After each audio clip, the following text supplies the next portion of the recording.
Another junkie. Short shot.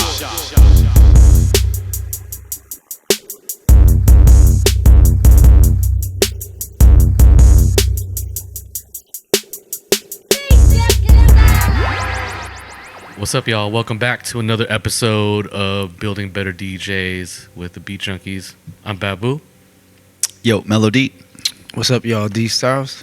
Coming live to you from the Beat Junkie Institute of Sound. Today, we're actually doing something that we're probably going to revisit again, I'd imagine.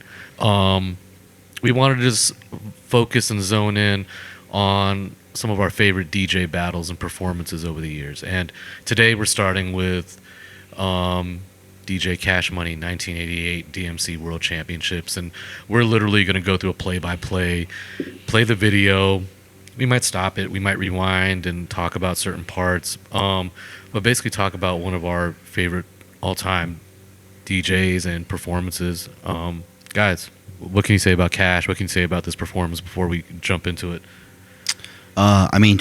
Cash was just a huge influence on me. This came, 88 was kind of like the time where I was I was super green, just trying to learn like the very basic, scratches. And his album, along with many others, was just a heavy study tool for me. Mm-hmm. And this particular routine that we're about to get into, the first time I ever heard this was actually audio. I had a cassette, like a third generation dub of the actual battle, and then I can't even remember. It was years later when I actually saw, you know what I mean? Because just hearing it, like, you don't get to see the body tricks, right? So you're just thinking, oh man, these kind of a little offbeat. But when you see the actual performance, like, it all comes together and makes sense. So game changer. Like, the routine, and then just Cash himself. Like, for me, just like I said, a heavy influence on me. Yeah, for years. Yeah, same for me. I didn't get to see these actual DMC battles till later, maybe a couple years later. Yeah. But I had bought his 12-inch record, Ugly People Be Quiet. I think that came out in 88, maybe, right? 87? 87, 88. Yeah. And so I was studying Cash Money from just listening to him on vinyl and seeing him on video finally, being able to put all the dots together. What was crazy, seeing him put together routines, juggling, cutting. And to be honest, he was the first person that I saw like really break down stuff, like cut out the beat and just go a cappella. One turntable, right? Yeah.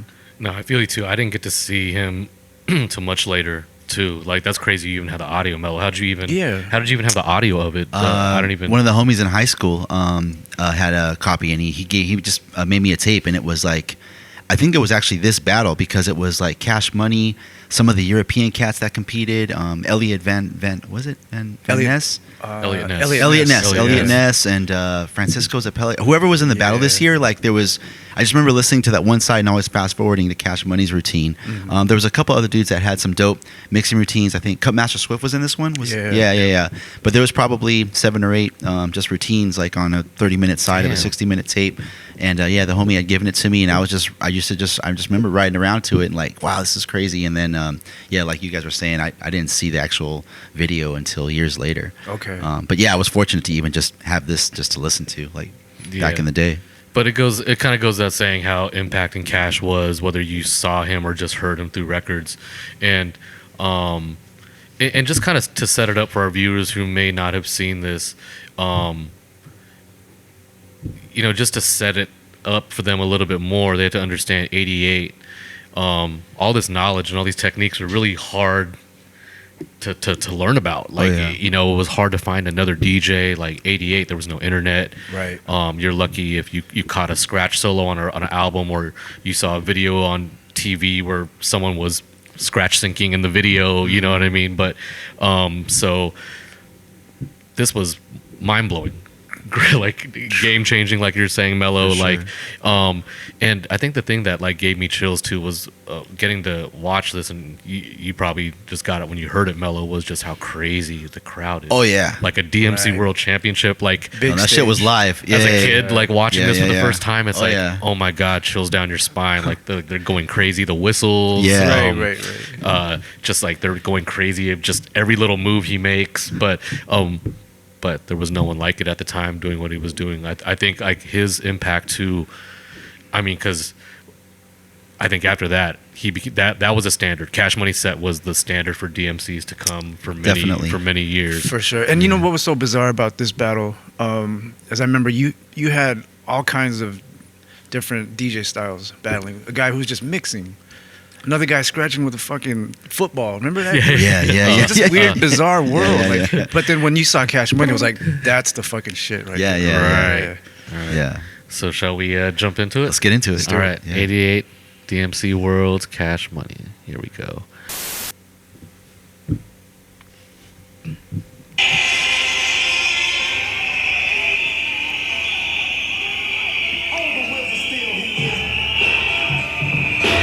Perfect intro right there.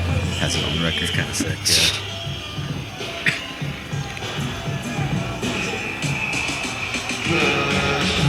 That was tight. This is a hard beat too. Dougie Fresh, right? Yep. I was tripped off this record because this is the sound he's about to use. Is that from Shannon? Let the music play. I think so. But look at the label. Like, is he got a test pressing of it or something? I think he might have wrote that on there. Like that whole black mark might just be him on the marker, huh? Oh, he just has one line going.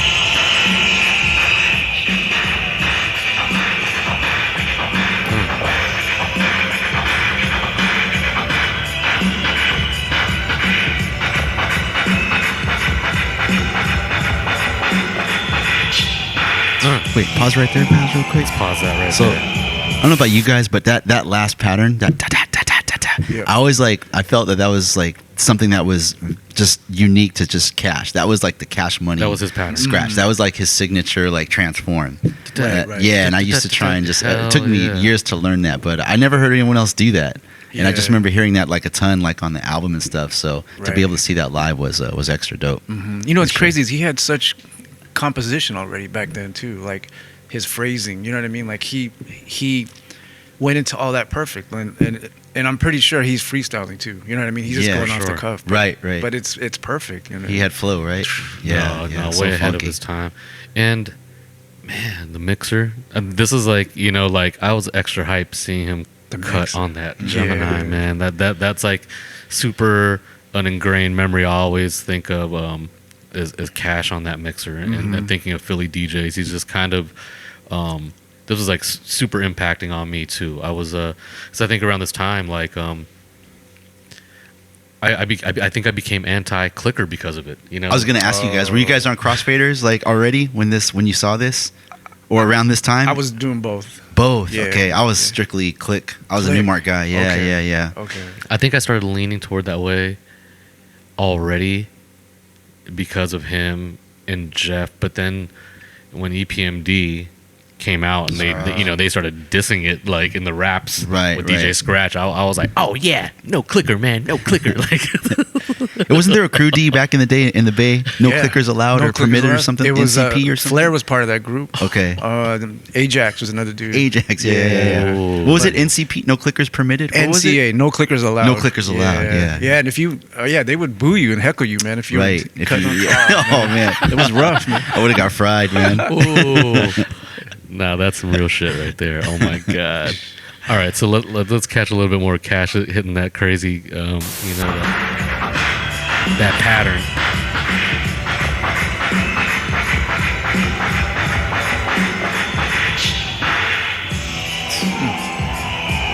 The cameraman really zoomed in on that one, didn't he? We go right up to his knuckles.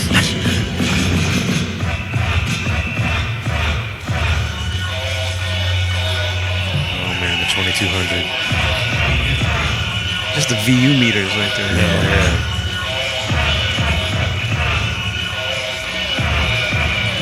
Now this is a really awesome part, but some really bad camera work. Right. MTV. God, that's crazy. Yeah, they're playing this on MTV. How major is that?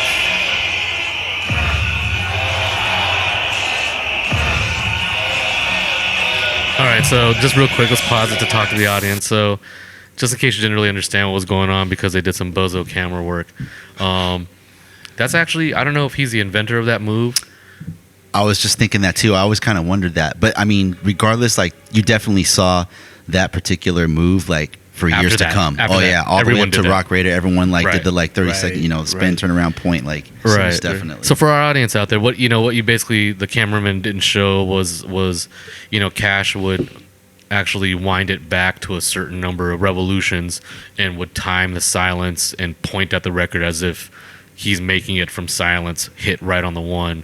So they didn't show it from the crowd's perspective. It's visually a really cool trick. It's like all of a sudden the music stops and then he points at it and the beat drops. So that's what you guys kind of missed because the cameraman was like under the table at that point. Yeah. But it was actually like I think I've seen Miz do it. Oh yeah. The Executioners, It's like a perfectly Stevie, timed mute, perfectly timed like 1-bar mute. You know what I mean? Just like you said, based Exactly. on revolution or two or whatever it was. Like exactly, be like doing a perfect mute right into like a boom, like right it's on the downbeat. Yeah. It's like dramatic too. Huh? yeah. totally dope showmanship kind of trick. But all right, right back to it.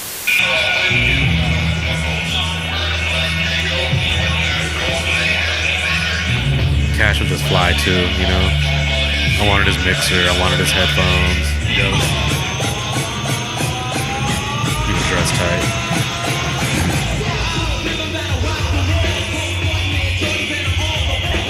I feel like he made this record famous too.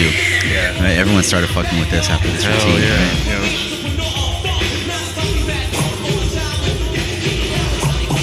Well, these are kind of the battle records back in the day. A few of these records, The right? go-tos, yeah. Kind of the standard that. This is a fun record to cover. This is still like the best though.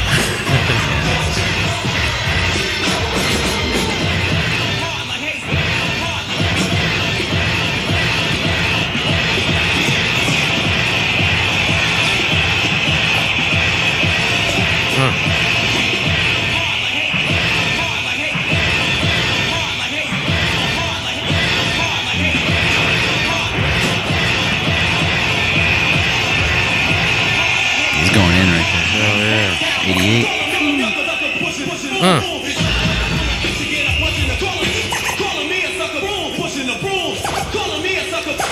The sync is a little off here, folks. So.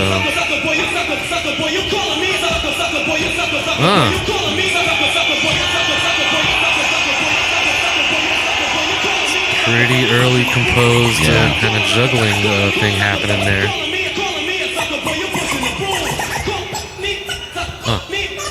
that part right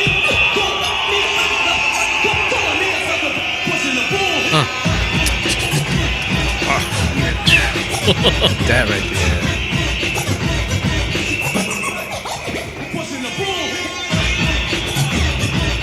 Just that one turntable breakdown.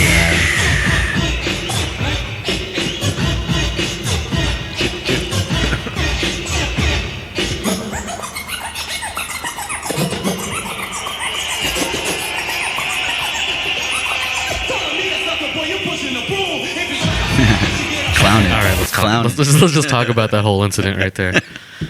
That was pretty amazing right there. I think like he showed so many different things in that small moment. Like first of all, like his 2 turntable work was really advanced for the time. Very. Like really composed patterns. Very. So I'm gonna go off tangent real quick because we just talked about this off camera, but a little bit of LL Cool J trivia here, guys. Haystacks Calhoun. For those of you who didn't know, we just realized and found out that was a professional wrestler that passed away in about '89. And all of us have been cutting this record up for many years. And We had not known. we had not known who LL Cool J, who we were doubling up about, Haystacks Calhoun. Rest in peace, Haystacks Calhoun. Anyways, back to the Cash Money. I always thought he was like some gambler from Texas that just had Oh, just stacks shit. of money, like Haystack. Oh, I don't right, know. I that just- makes yeah, sense, I was yeah. a stump for years. Poker player. But LL does have some of the most classic DJ records. You know, we're saying kind of like before we had scratch records or battle tools, there were certain records we could go to, and he's already into 2 of them right here at this point in the routine. He did a little something on Bad, right? Yeah. But Get Down, like after this, like you said, Melo became like a real standard record. Oh yeah. And he did all kinds of things. So he started out like very early beat juggling patterns, guys. Yeah. Calling me a sucker. Sucker boy, sucker boy. Come on, Right. me, sus- Yeah. And that was, and he was he knew exactly what he was doing. It wasn't like he was an accident. He was really doing something very composed, really ahead of his time. Because if you watch some of the other competitors, some of them are very free. Right. Some of them are very like, here we go. Let's see how I do today. Right. Cash was a nice blend of being free, but you knew he had certain things that were structured. were structured, and he was going to nail. And then beyond the juggling, D, you got really excited when he started going on one turntable on that one part. Yeah, just that whole break. I mean, to me, I feel like that's his signature stuff right there. One turntable. Yeah, that, and just how he would break it down with the calling it chip me a chip suck, and then going back, and then doing the whole drum part. Bam, down, zip it, 2, 2, 3. That got me so hyped. Yeah, so hyped. I mean, that's the that. funk right there. Yeah. Do you guys feel like that's another? Because I feel like that's another thing that was unique to him was that pattern. Dun dun dun dun dun dun dun dun dun dun dun. Yeah, Pee Wee. Yeah. Like, right. Get busy, y'all. I mean, it's safe to say like he was probably, very early, doing early drum scratching. Yeah. Very, very much. I mean, it was one turntable, but he when he got past those voices, he definitely was doing a very solid like rhythm pattern that you couldn't. It's just undeniable. Like that was a really high part of the routine, and I really thought that was advanced. He was really good at reading the marker. This is pre-Serato, obviously. He's got headphones, but he's got them around his neck. But spinning all the way back and forth and dropping it. Calling me a sucker boy, you're pushing a broom. Right on the money. Super technical, super fun to watch though, super entertaining. The showmanship is out of control, but just well thought out overall. Like everything. Action-packed, just a well-rounded performance. So let's keep going. Let's see where he's at. Yeah, that was hype right there. Haystack Calhoun. What kind of headphones is he rocking though, guys? It's crazy. Are those the same ones that Jeff had on Rock the House? Yeah. Maybe. Yeah, it looks similar. Are they Koss? Are they Radio Shack? Koss, wow. They might be Koss. Damn. We should ask Cash what kind of headphones he was using.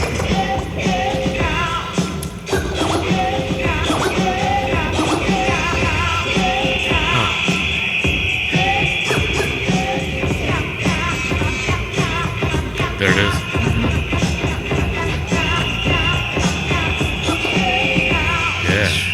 He had a crazy swing to his cuts, too.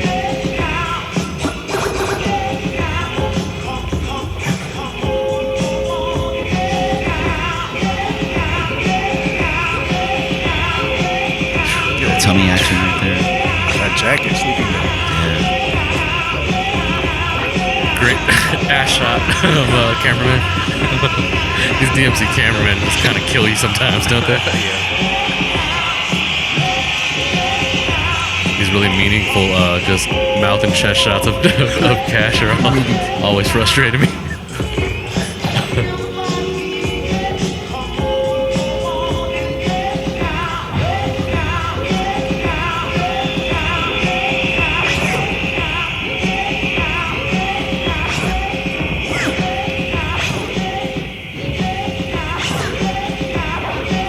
Audio-wise, Melo, that was probably those are things that are a little confusing. Yeah, for sure. Like now you're like, oh, okay, he put his whole foot on the fader. Yeah. Okay, I see. I get it.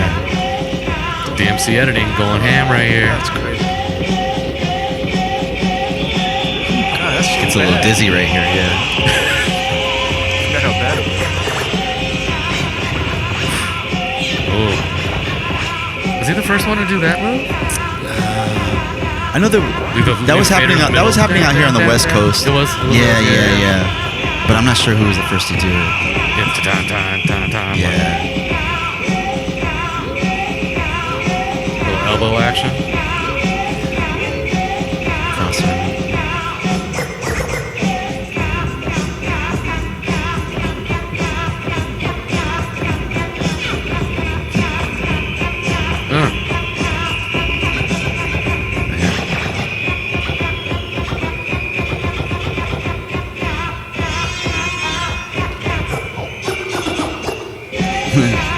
So clean. I like how he would go into juggles and then go into like a scratch solo and then a acapella right back. Right. Yeah. Cash money. Just destroyed right there. Oh yeah, he killed it. 1988. Now I know for some people out there, like a lot of you kids might be like not impressed, you know. And I understand relatively to where you come from, like, you know, what DJs in 2019 are doing now is cuckoo, but you know, you really have to understand the mindset and where DJing as a culture at 88 was and why this was so influential and so impacting. I'm talking for at least, I mean, even up to today, you still see remnants of Cash's impact. Like all those things that we're talking about, having structure and being able to do certain techniques on two turntables and having certain scratching skill set as well. The showmanship, Oh yeah. the flavor. I even think like something we didn't even touch on was just you know, it was just so b-boy, like, you know, the way Cash did it too, like you were saying earlier, D, like you see all these weird DJs from all over the world and they all did really cool things and really amazing things actually, but when you saw Cash, that felt like the real deal. That felt like this is what we should be aspiring to as DJs, right? He raised the bar so high, and that was the basically the gold standard from that point on. You know? For sure. Now, was this before or after the New Music Seminar versus Joe Cooley? This is after, because that was 87. Yeah. That was Cash that was versus 87. Joe was New 87. New Music Seminar. Yeah, so this is the year after. And you know what's trippy is I didn't realize this till later. Is from the New Music Seminars, they would have the DJ battle, right? And then they would have the MC battle, and then the two winners, they would pair them up. So Cash Money won the DJ battle, and Marvelous won the MC. And then the year after was Freshco and Miz, right? And they put out a record. And I didn't realize That's right. It was an ongoing. I totally thing. forgot about that. Yeah. That's right. Yep. It was kind of systematic in that way, right? Right. You get paired up and get a record deal. Because the whole time I thought they were a group, but they weren't. Right. They were. I don't know if even if they were friends, but they got put together. Arranged marriage, kind of. Yeah. They actually made some pretty fire records. Yep. Yeah. But that was it though. There was just those 2 years that they did that, right? Yeah. Totally forgot about that. Yeah, me too. Oh my gosh. Yeah. That's a good point, D. But yeah, guys, Cash Money, 1988 DMC World Championship. Any closing thoughts? Anything else about this battle, this performance, guys, that we want to say? I mean, just to kind of further what you were saying, like, I just feel like, you know, again, going back, looking at where just DJing and where hip hop was, like, in this time frame, like in the late 80s, like, you know, it's important to keep in mind, like, you know, these were still it's like the first wave of hip hop, right? And DJing as an art form before we even acknowledged that it was an art form. Like, these are like formulative years for, you know what I mean? Like, it was 21 years ago. So, you know, and then like we were saying, like a lot of everything about this routine, just changed the game, and you saw it for years to come in other DMC battles and other, you know, Superman battles and, you know, seminar battles, everything from the techniques to even the music selection. Right. You know what I mean? Just like Cash was just so influential. I mean, I think it all the way at the last, I want to say, I definitely remember like Raider, like just, you know, murdering, you know, Cool J, Get Down. But I even saw, I think it was in 93, I think even DJ Rectangle in one of his rounds, I mean, 5 years later, 93, he was using it in the New York seminar battle. You know what I mean? Like, so that's how lasting, like, you know, this routine was. And like I said, I can't say enough about it and just about Cash. And just, like I said, you know, it was just his whole style and just that whole album was just such a big influence on me. And yeah, this is definitely a special set for sure. For sure. Yeah. D? I mean, I don't know too much about the history of Philly DJs, but I'm curious who was Cash Money's, who he learned from and his influences. Because, I mean, you know, I know he took it and he went somewhere else with it, but I'm sure, and we should probably talk to, like, you know, Jeff and other guys. And you always hear about Spin Bad. Yeah, the original DJ Spin Bad. And there's one more guy. Yeah, Jeff brought up one more guy, and I'm totally blanking out right now. Grandmaster something. Yeah. Anyways. Yeah. But yeah, there's that whole history before Cash Money. I mean, that must be amazing too. Yeah, I remember meeting Cash for the first time in, I think, 98. He was here in LA doing some television work, and he came by. I was on the radio at the time with Julio, and he stopped by, and you know, Julio was like, hey, Cash is in town. Is it cool if he comes by and, you know, does your mix, basically? I'm like, hell yeah, like, of course, you know. So came by, like, did a mix, killed it live on the air, you know, pre-Serato, like, vinyl. And then, we spoke to him like on the air afterwards. And then, after the show, I got to talk to him a little bit. So I was just DJ nerd, just asking. This is like the height of we're competing, and trying to learn like new scratches. So I'm just nerding out with him. And Right. I was asking him about the transform, and I remember he said that I don't remember if he even said or mentioned who maybe he learned it from, or who maybe inspired him to do it or take it further. Mm-hmm. But I do remember him saying that that he was the first one to do it on record and kind of present it to the world. Mm-hmm. No, I'm sorry, I take that back. He was the first one to do it, but Jeff was the first one to expose it on a record, and get the credit for the actual scratch, because Will Smith or Fresh Prince back in the day was like shouting out and stuff. So Yep. I do remember him saying that, but I should have thought to ask him that question. But I feel like based on his response that that was a popular Philly technique and something that was like Right. unique to Philly, and just like Cash Jeff, all the DJs that were active at that time, like they were definitely like transforming. Right. You know what I mean? That had to be So- part of your repertoire. Right, basically. right. So that was interesting. A little food for thought, something that stands out. That sounds like a whole other podcast. Shouts out to all the OGs from Philly. Yeah. Big Oh, yeah. influence on the whole DJ game. Tough Crew. That was another big Tough influence for me. Crew. DJ Too Tough. Yeah. Anyways, that's a whole nother segment. Building better DJs. Thanks again for watching. That's it for this episode. We'll be back soon. Babu, Melo-D. D-Styles. Beat Junkies, building better DJs. See you guys next time. Peace. Yep.